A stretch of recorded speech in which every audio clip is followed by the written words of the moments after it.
Welcome again to this Dangos webinar. I'm Gareth Morgan from Dangos and Ferret, and we're going to be looking today at the cost of living, a major kind of area of concern. So we're going to have a look at what's happening with it, what's causing it, where the latest kind of forecasts and results are, and what we can do to help people who are affected by the cost of living. So the main reason I think why we've got these issues, of course, is the dreaded word inflation. Peaked actually in October, but you can see from this chart of the last 7 years how much it shot up over the course of COVID to a certain extent, but also the short-lived Truss government and its interesting budget and the effects that had. There's a very immediate increase in inflation through things like, rather technically, things like the gilt rates. But there's a very much broader set of reasons why inflation has increased the overall kind of cost of living. And you can see here from the latest figures where a lot of the increase has come from. So pretty much all of those standard kind of 4 groups have gone up, but the big increases there you can see are particularly in food and energy. Energy being blamed to quite a large extent on the war in the Ukraine, of course, but also other kind of policy reasons lying behind it. We saw in that last year to January that the gas prices for people, domestic gas prices, increased by almost 130%, and electricity prices by almost 70%, hugely having an impact on people, and particularly difficult because it happened over the winter when more energy is being used. The forecasts for inflation do say that we have peaked now. We peaked in October at 11.1%. January figure was 10.1%, the same as in September, in fact, on which the benefit rates increases were pitched. And you can see that the forecast now shows inflation falling really very steeply. There are 2 sets of forecasts there, one's from the Bank of England and one's for the Office of Budget Responsibility. And they differ, as you can see, but the trend is common, with the Office of Budget Responsibility actually forecasting a little bit of deflation the year after next coming in. Now, that doesn't, of course, mean that prices aren't going to continue going up. It just means that prices aren't going to go up as fast as they have been in the past 2 years and so on. So things looking better, but still requiring people to find more money to buy the things that they need on a day-to-day basis. And if we look at some of the statistics on the cost of living, again on a fairly recent survey based across the whole of Great Britain here, we know now what the issues are that people are facing are from this survey, which is the cost of living broadly is really at the top of the list, then followed by the NHS and the state of the economy. But the big issue that people have got is over 90% of us think it's the cost of living. Keeping the home warm, which is really a part of that, I suppose. Pretty much half the people worried or very worried about keeping warm this winter. Last year's figures of the end of the beginning of winter, actually more people were worried about it. So slight easing of concern from some people most recently. And what people were doing, because of the general issues around the cost of living, is spending less on non-essentials, as you would expect. Again, a slight reduction over the earlier part of the winter. So we're seeing lots of kind of signs, if you like. In terms of the cost of living increases, well, again, over 90% of people had said that the cost of living increased compared with a year ago. I'm not sure who the 10% are who or the 8% who don't think their cost of living had increased. Presumably they have some unusual circumstances there. When you compare it with what happened to people, their thoughts over the previous month, well, again, 2/3 of people said their cost of living had increased over the previous month, an increase over the figure in November 2021 at the start of this kind of real shooting up of inflation. And the reasons why the cost of living increased, well, for most people, 95%, the price of food. 80% because of the cost of energy, gas and electricity, and 45% because of the price of fuel, which includes things like petrol and diesel and oil and so forth in that case. So pretty common kind of experiences. Everybody's seeing, or almost everybody's seeing inflation and the cost of living increasing, and food and fuel are really at the top of that one. Some stats that came out this morning on food price inflation. It's gone up again. This is from one of the grocery kind of analytic companies called Kantar. 17.1% inflation. That's up from the previous year, but measured in the 4 weeks up to the 19th of February. Now, that's the highest level ever recorded in terms of food price inflation. And on that basis, and the average kind of annual food bill, the same items this year as last year would have cost £811 more over the cost of the year. So pretty substantial sums again of increase coming in there. The response, again, as you would expect, is that we're seeing those kind of supermarkets and chains who are seen as low cost and low price really seeing the benefit for them of people moving their purchasing from other shops to Aldi and Lidl and Iceland. So increases of over a quarter of sales in Aldi and Lidl, and Iceland seeing over 10% increase. So people are responding by going to what's seen as being kind of lower cost supplies. What are people doing because of the rising cost of living, apart from moving their food buying? Well, they're spending less on non-essentials. Again, over half the people doing that. Using less fuel where they can in the home. Again, over half of people. Shopping around a bit more. Although, of course, shopping around in itself can be expensive. Spending less on food and essentials as well. They're almost half the people. So the kind of inescapable things that people will be doing, I suspect, there. This particular survey was looking at England, but interestingly, the most deprived area, the bottom sort of 20% of areas, were spending 61% less on food and essentials, while those in the better off 20% of areas were still reducing stuff, but again, as you might expect, by less, so 40% there.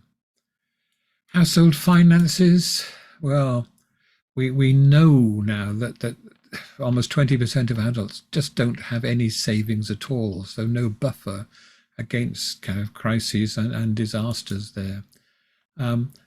Almost 10% or 7% of adults reported that they'd been unable to pay a bill or a direct debit or standing order in the last month across the whole of England there. But that rises to 20%, 1 in 5, again, in those most deprived areas, compared to 2% for the least deprived areas. So people really facing immediate financial problems of not being able to pay a bill, and therefore the potential consequences of that. And the highest forms of financial vulnerability, again, as you'd expect, adults with an income from £10,000 to £15,000, 4.3 times more likely to be experiencing financial vulnerability compared to those people earning £50,000 or more. So we're seeing that kind of the fact that the increases in the cost of living are having a bigger impact on poorer people, again, as you might expect. Having a look at some of the direct kind of issues there around energy costs, really kind of major problem area. And again, half the people, almost half the people who pay the bills said they found it difficult, very difficult, or somewhat difficult to afford to pay those bills. And again, the most deprived areas, much higher numbers as you'd expect compared to the least deprived areas. People in the most deprived areas, again, much more likely to report being behind on their energy bills compared to the least deprived areas. So as you expect, again, poorer people or poorer areas more likely to be impacted than people in better off areas. People doing some direct kind of consequences. 60% of people have turned down the thermostat in their house to reduce the amount of energy that they're using. About half the people have turned off radiators in unused rooms, which is reasonably sensible activity, although you don't want to allow those rooms to become too cold because it impacts on the rest of the house. And of course, a lot of particularly poorer families not having unused rooms in the first place. That's, again, almost a kind of luxury item there. Turning down radiators, equivalent of turning down thermostats. There again, almost half the people have reported that they have done that. Other areas where there are really big issues around kind of the cost of living, of course, housing is one of them. Quarter of people paying rent or mortgages have reported that their payments have gone up over the last 6 months. That must be pretty much everybody who's got mortgages because of the mortgage interest rates, but an awful lot of rent payers there as well. And about a third of people finding it difficult to afford those payments. And again, really quite worrying. These major areas of people are absolutely dependent on food and energy and housing. A lot of people finding it very difficult there to make those payments. We've got another report that says people with mortgages, 1.5 million households likely to have to renew their fixed rate mortgages this year, and therefore likely to face an increase in the interest rate that they face there. For rent payers, interesting, a worrying chart here. For people who are the low income rent payers, so the bottom 40% of incomes here, how much their housing costs have gone up over the last 25 years compared to people who are buying their own homes or owning their homes outright. You can see that social rents have actually gone up more proportionately than private rents, although of course in real terms they are lower. But you can see that steep rise in rents, social and private, not of course matched by an equivalent steep rise in benefit support over the same period, and this real drop in costs for people buying on mortgages. Mortgages, of course, much cheaper now than they, even with recent increases, than they were in that kind of 2008 financial crisis and the run up to that. I've said, and it's well recognized, that one of the problems with kind of the cost of living increases is that poor people or poorer people find it more expensive just to live. It costs more for people who are poor and for people who've got better resources. Things like prepayment meters, much more expensive per unit costs than if you're able to pay on a kind of monthly direct debit scheme. People on a tight budget, you can't take advantage of deals when you see them. Multi-buys where bulk purchasing makes things cheaper. You can't take advantage of those kind of things because you're living very much day to day or week to week. If you need to buy larger items, kind of white goods and so on, poorer people, credit costs more because of the way that people assess risk and set interest rates on very much an individual basis.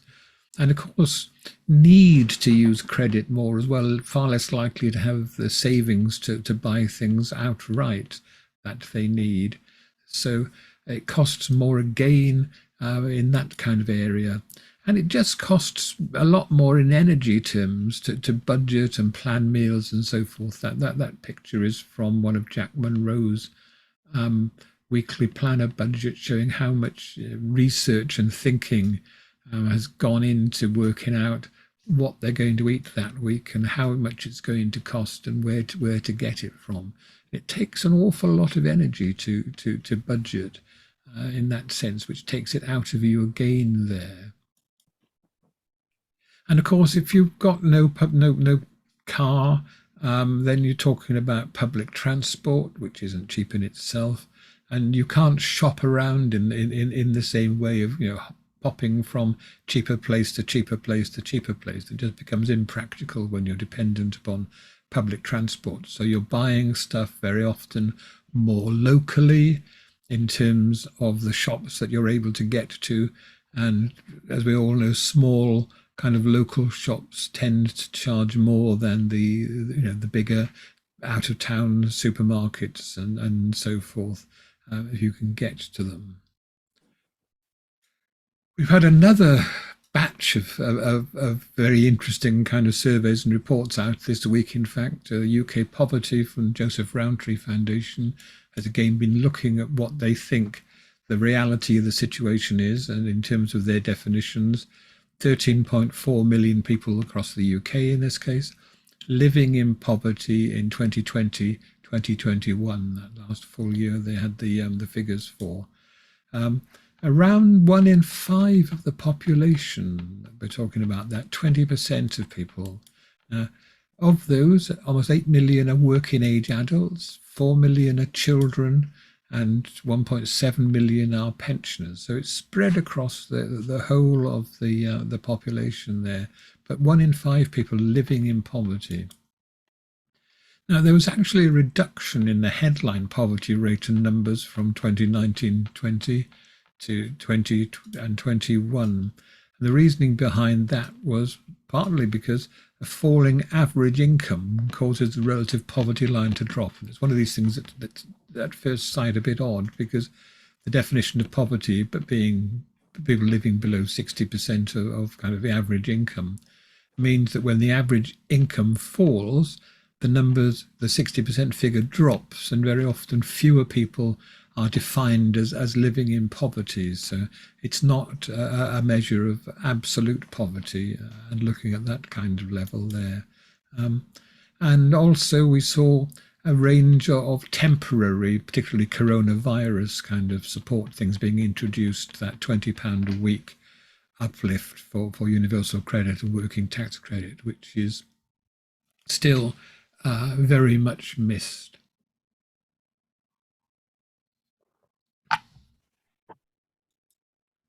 Poorer households, and when we track that poorest fifth of families, looking at what's on there, it's a really kind of shocking picture that begins to appear. 60% of those households could not afford an unexpected expense. So anything happening out of the ordinary becomes a disaster. Over half of those families are in arrears with some kind of bills.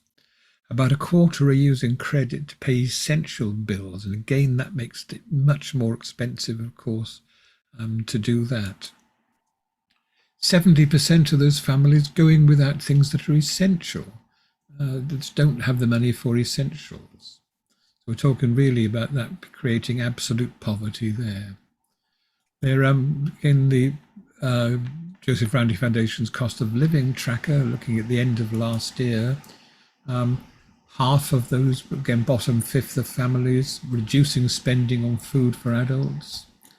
40% of them spending less on food for children.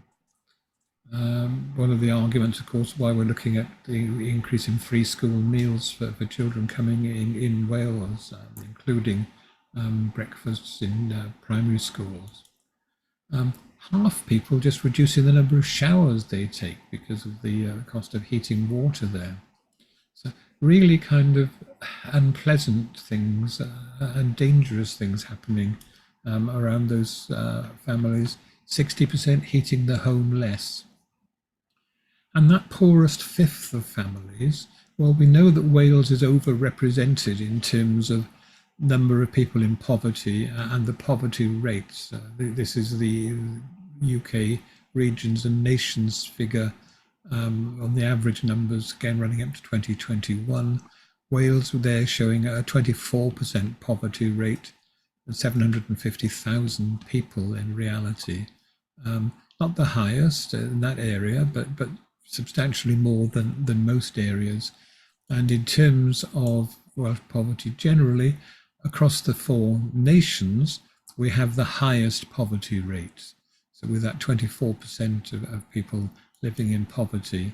And the reasons why, well, there are a number of them, but the important kind of ones are relatively high unemployment, relatively high people in low-paying jobs, and again a high proportion of people receiving in work or out of work benefits. So all of those driving people to lower income and therefore higher rates of poverty.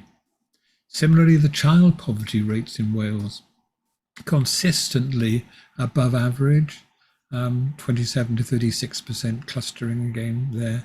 And we've seen increases in child poverty substantially in the last 6 years, by 3 to 6 percentage points as we go through there.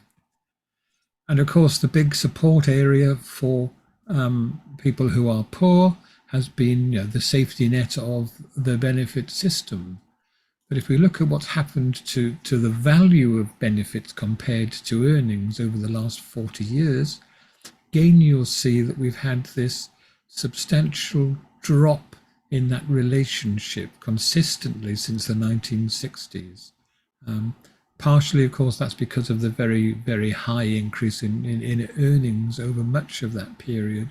But nonetheless, we're seeing people being disadvantaged in terms of their ability to participate in society, of course. So that figure compared to one point in the 60s, benefits maybe got you a third of the level of average earnings. Now we're down to almost an eighth, I suppose, just over an eighth of the level of average earnings. Big difference there. And what actually are the living costs of families, again, across the UK, when you look at what people should be spending their money on? In other words, what are the essentials and what would it cost? And you're looking at single adults being needing really £120 a week, excluding housing costs here, of course, and council tax, and couples really needing £200 a week. This is without any children being involved. And you can see that the makeup of where food and power and travel and so forth all come into that. And benefits don't come anywhere near meeting those kind of needs. These are kind of figures from charts lifted from The Guardian this week. Again, using some of the Joseph Rowntree Foundation things. Standard allowance in 2023 falls £66 short a week for adult couples there in terms of the basic essentials. And you can see from the chart again, very similarly for single people aged over 25 and under 25. Really worrying, again, the issue around how many people on benefits are having sanctions applied to them. Eased off a little bit during the COVID period when they were looking at not imposing the same kind of conditions around job seeking and appointments and so forth in job centres. But those are back up again now. We're back to business as usual in terms of the requirements for job seeking and for making appointments and visiting job centres. In fact, the job seeking requirements have been tightened up, and we're seeing some pilot things being introduced very shortly where you're going to have some people required to visit job centres daily for a number of weeks.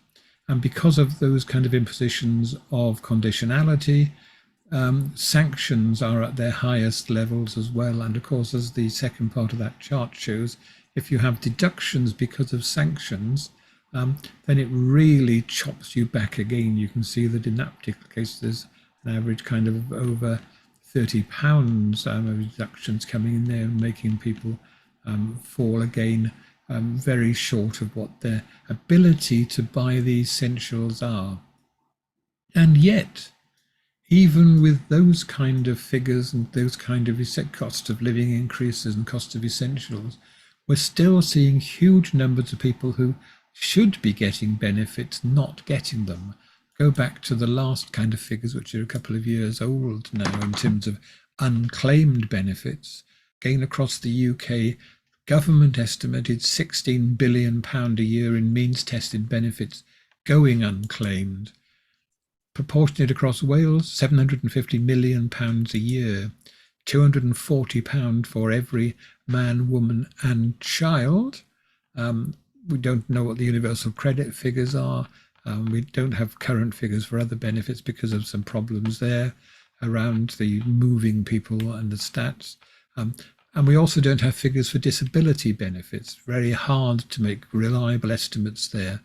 But people working in that field still estimate that probably well over half the people entitled to get disability benefits actually get them. So half of those going unclaimed as well. For older people, pension credit, a third of the households entitled not getting it, skewed very much towards homeowners, in fact. But an average of almost £60 a week on the last figures there of entitlement when people are not claiming their benefits. So again, substantial sums of money. Even people paying rent as older people, maybe a fifth not getting the housing benefits they're entitled to. So getting people to claim their benefits, still the best way really of increasing people's income. And of course also tremendous effect on the local economy. Benefits money comes in straight from Westminster. It's outside Barnett formula. So it's a 100% gain into people's pockets. And because people on benefits tend to spend their money much more locally, they don't spend it in exotic foreign locations, and they don't save it either, then that goes straight into local businesses and shops and the local economies. So there's a real win-win if you get people to take up the benefits that they are entitled to, then that makes them better off, better able to feed and house the families, but it also feeds into the local economy and into wages and salaries and so forth there as well. And again, getting people to know what benefits they're entitled to is the best way of getting them to claim. And we have online benefit calculators, a really simple way of getting people to check themselves, or for people in contact with them to check for them. Very quick, anonymous, very easy to use and very accurate online benefit calculators. So 5 minutes of putting some figures in can tell people whether they're entitled to means tested benefits pretty accurately and how much. And that's an important bit, because if you tell somebody, well, we think you might be qualified for this benefit, they may be sitting there thinking, well, yeah, but 50p is not worth the bother of going through all these kind of hoops that are in place. If you can say you're entitled to some benefits and it's maybe £57 a week, like the unclaimed pension credit, that makes people much more likely to go forward and take those kind of actions. In terms of other kinds of things that are around at the moment that are issues of people not taking advantage of or not using the help that's available to them, really big issue for people again on prepayment meters. They don't get the automatic reduction in electricity bills that people on direct debit do. But a lot of these energy support vouchers, £400 worth, been sent out to people, have not been used. Some people have estimated that only 27% of households have redeemed vouchers in the early stages. In October, 80% redeemed, but that's 20% who didn't, and the figures were higher in November as well. So there are people out there with real money value in vouchers who haven't used them, and they expire. They will go out and not be usable. So that £400 there, if you come across people who are using prepayment meters, check that they've used their vouchers and that they've put them in. Otherwise, there's a real genuine kind of loss there. If they're not being used, then their value goes. people who are paying for their internet, paying maximum kind of commercial rates when there is a broadband social tariff that's available now. DWP run the service, and if you can show your internet service provider in many cases that you're getting a relevant benefit, then you can get a lower broadband charge. And the government's called on all providers to offer and to promote these social tariffs for people who are on benefits. But again, a lot of people who qualify not taking them up. Virgin Media and O2 have done that one, and they waive termination fees for people moving from the higher tariffs onto the lower tariffs as well. And that's true now of a lot more of the broadband companies there. And that could save £100 a year, which again makes a real difference. And you no longer have to do what happened in the beginning, which is prove every month that you were still on benefits. Thing that's changing coming in April, support for mortgage interest. Well, it used to be that you used to be able to get help with mortgage interest if you were buying a home as part of your benefits. Never help with capital, but with mortgage interest. It changed in 2016 and became a loan, has to be repaid with interest and compounded, but a pretty low level of interest, certainly generally well lower than the actual mortgage interest rate itself. But you were never able to get it if you had any earnings. You couldn't get onto that loan if you had any earnings. There was a zero earnings rule.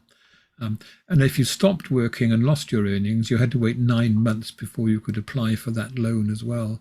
Well, that's changing. We think in April. We haven't seen the formal regulations yet. The government had just said in the spring. But you'll be able to get help if you do have earnings, and you'll only have to wait 3 months after stopping work before you qualify. Sort of 3 months when you come on to benefits, in other words, and before you can get help. And the reasoning behind that, obviously, the increase in mortgage rates and the potential increase in repossessions that's going on from that. If you're a pensioner, there's no waiting period before you can get help, but it's still a loan there. But that could make a really big difference and help with stopping some arrears accumulating, provide some immediate help, and hopefully stop some people from seeing their homes repossessed. The energy cap, energy bills, well, there's an announcement yesterday about what was happening there. The price cap that suppliers can charge for energy is going to fall from April, but that's not going to stop bills going up because the government support to suppliers is also falling at the same time and by more. So Ofgem said its quarterly cap on household bills for the average customer is going to fall by a quarter 3 months from the 1st of April. But the £400 discount scheme that we've had in the past year is going from April. That's what's been keeping the average household price down to £2,100 a year. It's an average. It's actually based on the energy usage. So if you use more, you still may very well pay more than that. But that discount's being withdrawn. So typically the average annual bill is going to go up anyway to £3,000 from April. So that energy cap reduction announcement doesn't really help people themselves.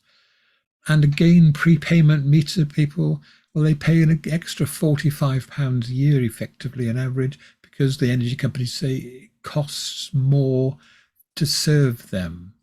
Now, there is going to be help for people who are on benefits. We now know what the figures are going to be for the 2023-24 year in terms of support for people getting means-tested benefits. They're going to get £900 directly into their bank accounts in 3 payments. People with disabilities will get an extra £150, and pensioners will also get an extra £300 to supplement the winter fuel payments. So there's going to be a 301 payment in the spring. Then the people with disabilities will get their payment in the summer. Then another £300 goes in the autumn.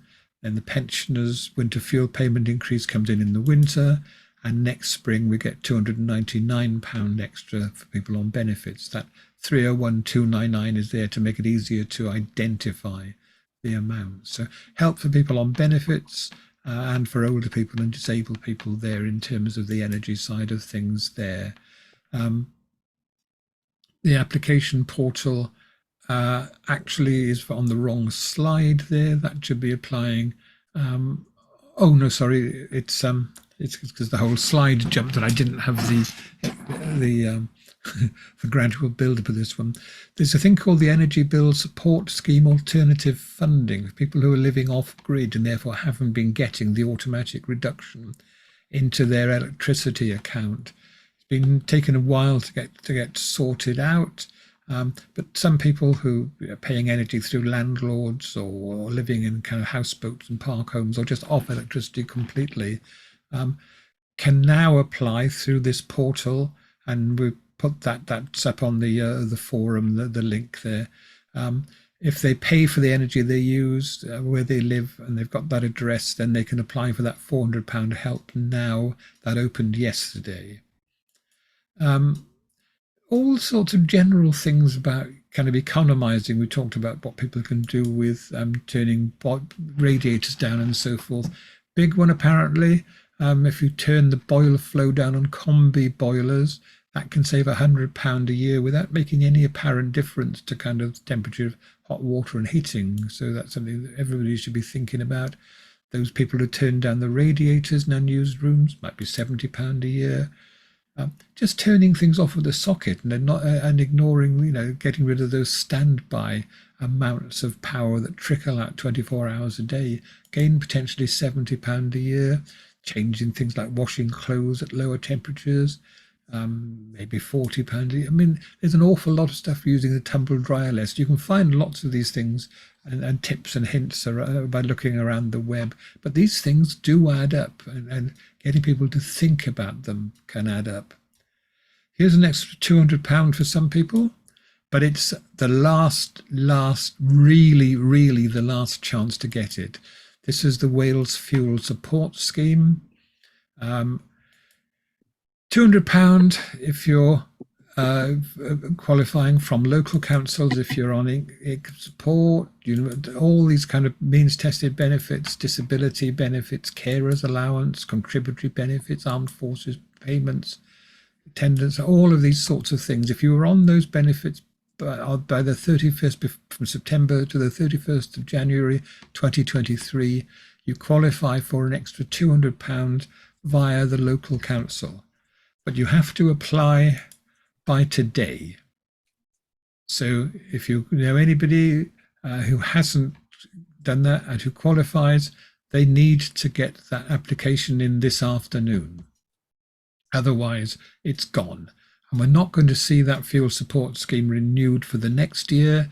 The budget isn't there for Welsh Government to do that. So this is the last, really last chance there.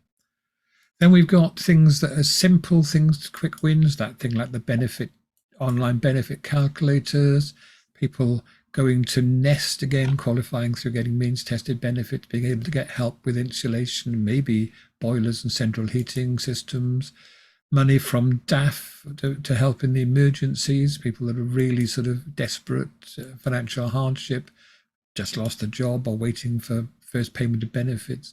Really simple things that can be really quick wins. And of course, people who are having problems paying rent from their means tested benefits because of some of the limitations of things like bedroom tax and local housing allowance and the overall benefits cap and those sorts of things, discretionary housing payments from local authorities. Again, an announcement yesterday said that they've frozen the government grant to local authorities for DHPs at the same level as the past year for the next 2 years. So again, as rents increase, there's going to be less money and more need for help. But nonetheless, it's there, and it can be a reasonably substantial budget. We've got lots of other kinds of financial help in Wales. Again, you can see these slides, of course. They're taken from the Dangos sessions, and they're available for downloading again on the Dangos forum there. So all the stuff around home improvements, the health help, The energy and utilities helps from things like Welsh Water, Wales and the West Utilities, all those sorts of things. The help from fuel banks in some areas, emergency heat funds. There's lots and lots of help out there for children and young people. We have all the stuff around free school meals, help with childcare costs, pupil development grants, educational maintenance allowances, financial contingency funds, but lots and lots of help there that many people still don't know about. It's all in the information pack, it's all in the slides you can get from the forum there. The DAF help, really important. More money in their budget, more times you can apply for help as well. Things like transport and travel for disabled people, obviously the blue badge scheme, not just for people who drive themselves with disabilities, but for drivers or passengers, temporary badges if you're awaiting treatment or recovering from treatment, concessionary bus travel. In some areas there's concessionary train travel as well, and again all of that listed elsewhere. The learning course, free again for people that have been on Dangos sessions. Half of the training course, half of a sort of reference material, has all of the details, all of the rates, all of the rules for all of these schemes built into it. And again, you can just register for that help through Ferret or through the Dangos forum there.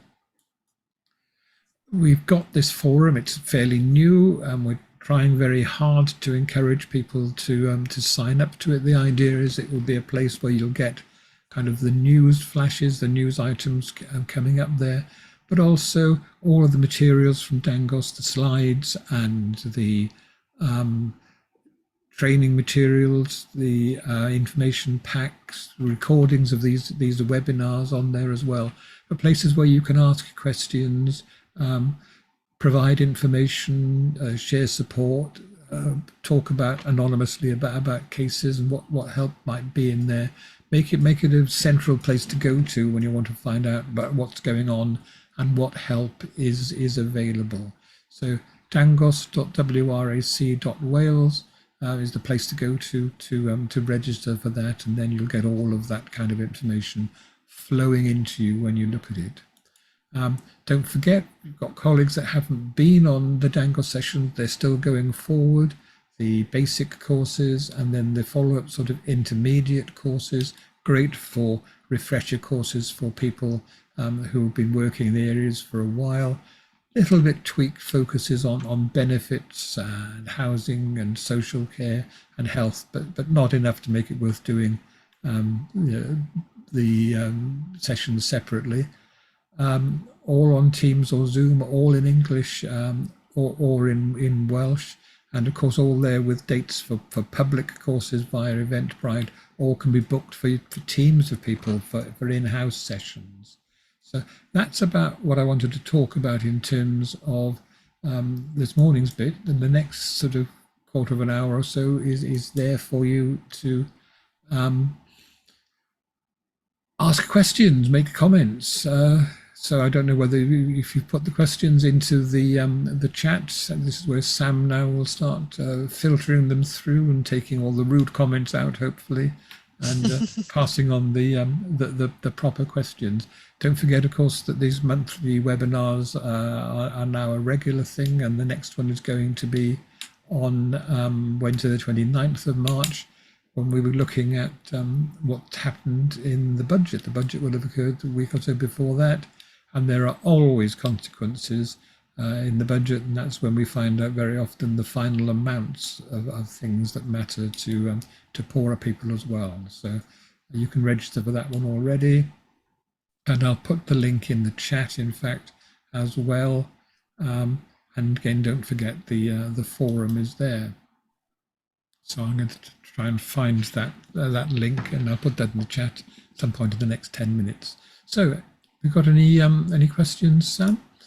Yeah, we've had a few come through. First up, will energy costs fall this year? How long is a piece of string? Probably is the answer. There's an expectation that certainly the wholesale prices of energy have been falling for the past few months, in particular gas, and that's what a lot of the energy prices, other energy prices, are linked to. But as I said, because of the way that the energy price cap works and the way that subsidies work, that doesn't necessarily mean that the actual price people are charged will fall, certainly not in the next few months. But there is an expectation that certainly in the second half of the year, we might see some real reductions in the bills that people are asked to pay. But it all depends what happens and what events intervene, I guess.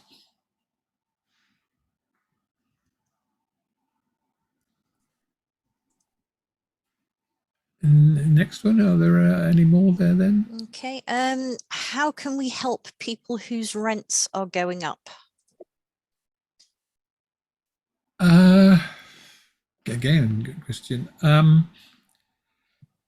Getting them any financial support that they might qualify for through benefits, fairly obvious one. Checking, I suppose, that things like the number of bedrooms they have been assessed as needing is right.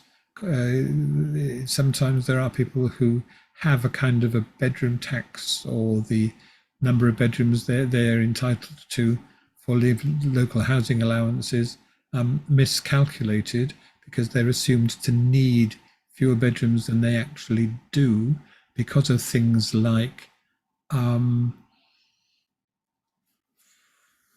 miscalculations about people who are living away from home, students or in the armed forces, or disability status of children. There's a free bedroom calculator on the Ferret website, ferret.co.uk, in English and in Welsh, that goes through the questions and will work out how many bedrooms people are entitled to. So that can help. And those discretionary housing payments, of course, they're also the thing where people on means tested benefits aren't getting enough money. And remember, if you're a family with 3 children in Wales paying a social rent, so the lowest kind of normal average sorts of rent, you're probably going to be hit by the overall benefits cap. So the extra bit of help that DHPs can give by applying to the local authority can be a real help there. So that's a kind of a major issue. And again, any more? I see we've got somebody who's asked for help drafting documents. Looking at the chat myself, Yeah. Wine, is there a help sheet available? I don't actually know of a help sheet that is around. There's a lot of material that you can pick up again from the forum. There's a lot of all the kind of the news items and the slides from Dangos that you can draw from to do that. So I nip onto the forum, download the slides, look at the information on what's happening in terms of the news, and copy and paste from those. We'll give you permission to do that.